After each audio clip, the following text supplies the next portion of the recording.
आप देख रहे हैं दीक्षा न्यूज। टोयोटा मोबिलिटी फाउंडेशन के तत्वाधान में आयोजित sustainable cities challenge launch. Toyota mobility foundation के तत्वाधान में आयोजित सस्टेनेबल सिटीज चैलेंज में वाराणसी के विश्व के 3 शहरों में चुना गया। आज 27/6/2024 को कंटोनमेंट स्थित होटल में टोयोटा मोबिलिटी फाउंडेशन के तत्वाधान में आयोजित सस्टेनेबल सिटीज चैलेंज का लॉन्च इवेंट किया गया। टोयोटा मोबिलिटी फाउंडेशन द्वारा सस्टेनेबल सिटीज चैलेंज के हिस्से के रूप में $9 मिलियन की फीडिंग की जाएगी। वाराणसी में औसतन 7 करोड़ से अधिक पर्यटक और श्रद्धालु आते हैं। शहर को सुरक्षित बनाने के लिए डेटा ऑपरेटेड समाधान हेतु इनोवेटर्स और स्टार्टअप्स को आमंत्रित किया जाएगा, जिससे काशी आना और भी सुगम हो सके। सस्टेनेबल सिटी चैलेंज के माध्यम से वाराणसी दुनिया भर के इनोवेटर्स को आमंत्रित कर रहा है, जो भीड़ प्रबंधन समाधान विकसित करेंगे, जिससे आगंतुकों का समायोजन आसान होगा और शहर के निवासियों और पर्यटकों के लिए शहर को अधिक सुरक्षित और सुलभ बनाया जा सकेगा। महापौर अशोक तिवारी ने बताया कि धर्म और एवं अध्यात्म की नगरी काशी में श्रद्धालुओं, पर्यटकों एवं स्थानीय निवासियों की सुविधा हेतु टोयोटा मोबिलिटी फाउंडेशन द्वारा सस्टेनेबल सिटीज चैलेंज में काशी का चयन हम सभी के लिए हर्ष का विषय है। वाराणसी नगर निगम एवं वाराणसी स्मार्ट सिटी के साथ नवीन आयाम प्राप्त करेंगे।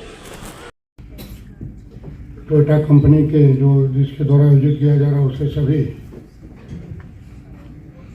अधिकारीगण, नगर निगम के हमारे बहुत ही लोकप्रिय कर्मठ काम करने वाले अक्षत वर्मा जी, सम्मानित मंच सामने बैठे हुए नगर निगम और यहाँ के सभी सम्मानित जन। जो विषय था, मुझे लगता है एक बार इनकी टीम आई थी, मुझसे कुछ बात कर रही थी शहर के विकास के लिए। सबसे पहले मैं आपके संगठन को बधाई देना चाहता हूँ, तो आपने काशी को चुना, इसके लिए मैं आपको तहे दिल से आभारी हूँ। हमें लगता है काशी पूरे विश्व की सबसे पुराने शहरों में एक है। काशी का गौरव, काशी का इतिहास आदिकाल से किसी भी ग्रंथ में जाएंगे तो काशी उसमें जरूर पाया जाता है। और काशी को धार्मिक सांस्कृतिक शहर भी माना जाता है। काशी को जब हम चर्चा करते हैं तो कई चीजें आदिकाल से हमारे पास नजर में आती है। कहीं मैं पढ़ा था, काशी का जो सीवर प्रणाली है विश्व की दूसरी सबसे पुरानी सीवर प्रणाली है। My name is Prasanna Ganesh and I am the Executive Program Director of Toyota Mobility Foundation. Prasanna जी, आज जो स्मार्ट सिटी की बैठक है यहाँ पे किस लिए की गई है, किन किन विषयों पर चर्चा होगी? So this Sustainable Cities Challenge is actually is a global challenge where we are trying to solve social mobility problems of how can we help crowd management over here in Varanasi.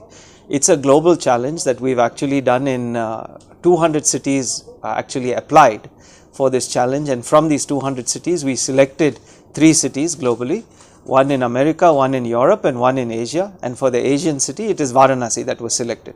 What we are planning to do here in this particular challenge is we are trying to bring in different innovators who can help with looking at how this huge issue of crowd management, especially in Varanasi, which has a wonderful history, beautiful city, but it also has narrow lanes.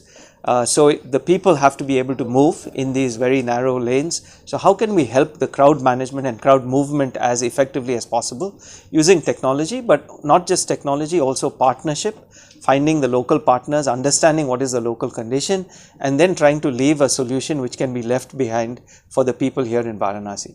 We would like to try and solve the issue of how to make crowd movement as accessible as possible. तो आज meeting में कौन-कौन लोग भाग ले रहे हैं इसमें?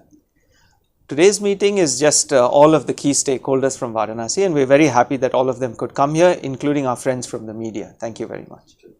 मैं विक्रम गुलाटी, मैं country head and executive vice president corporate affairs and governance with Toyota Kirloskar Motors.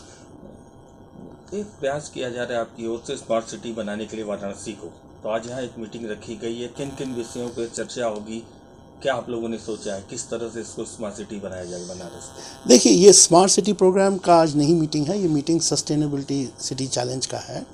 इसमें जो हम करना चाह रहे हैं, जैसे कि पहले बताया गया कि दुनिया में भी हमने एक चैलेंज रेज किया कि मोबिलिटी की जो समस्या है उसको सॉल्व करने के लिए क्या डिफरेंट सिटीज़ ने अपने अपने प्रपोज़ल दिए।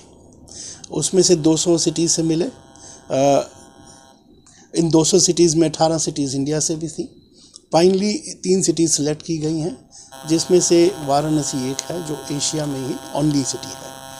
यहाँ पर बेसिकली जो कार्यक्रम किया जाएगा उसमें हम इनोवेशन को प्रोत्साहित करेंगे, यानी कि नए आइडियाज़, टेक्नोलॉजी को लीवरेज करेंगे और उसके साथ में ऐसे सोल्यूशन लाने की कोशिश करेंगे इन अ कोलैबोरेटिव अप्रोच, यानी कि डिफरेंट जितने संस्थाएं हैं या फिर जितने नए आइडिया आ सकते हैं, जिससे जो कि मोबिलिटी प्रॉब्लम आइडेंटिफाई की गई उसको कैसे सॉल्व किया जाए, स्पेशली फोकसिंग ऑन नई तकनीक जो आज के टाइम पे काफ़ी इवॉल्व हो रही है और इनोवेशन जो कि मतलब कि असल लाभ लोगों को दे सके।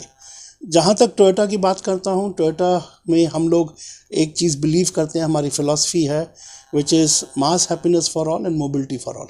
इसका मतलब सिंपली ये है कि अगर आप देखें जो ट्रांसपोर्टेशन है या मोबिलिटी है, ये not only increases the economic well being but also helps to connect communities, यानी कि एक से दूसरे का संपर्क और जो इकोनॉमिक एक्टिविटी है उसको बढ़ावा देने में सहयोग करती है। तो इसमें कई समस्या भी आती हैं, तो हमारा बेसिकली जो फोकस है वो सेफ, रिलायबल और क्लीन मोबिलिटी